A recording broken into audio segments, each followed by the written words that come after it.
હાલોલના ધારાસભ્ય જયદ્રથસિંહ પરમારે પરિવાર સાથે કર્યું મતદાન. નાગરિકોને મતદાન કરવા કરી અપીલ. પંચમહાલ જિલ્લામાં આજે સ્થાનિક સ્વરાજની ચૂંટણીનો ઉત્સાહ જોવા મળી રહ્યો છે. લોકશાહીના આ પર્વમાં સામાન્ય નાગરિકોની સાથે સાથે રાજકીય અગ્રણીઓ પણ ઉત્સાહભેર ભાગ લઈ રહ્યા છે. હાલોલ વિધાનસભા બેઠકના લોકપ્રિય ધારાસભ્ય જયદ્રથસિંહ પરમારે આજે વહેલી સવારે પોતાના મતાધિકારનો ઉપયોગ કર્યો હતો. વિનંતી કરું કે આપણે બધા આપણો મતાધિકારનો ઉપયોગ કરીએ. 100% મતદાન આપણા બૂથનું થાય એવી સૌને વિનંતી પણ કરું છું.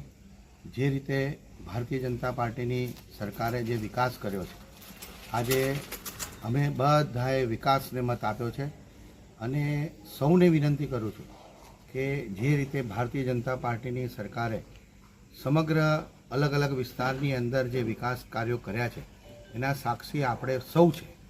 સૌને વિનંતી કરું કે આપ સૌના આશીર્વાદ, સૌ આદરણીય મતદાર ભાઈઓ બહેનોના આશીર્વાદ ભારતીય જનતા પાર્ટીને મળે એવી સૌને હું વિનંતી કરું છું.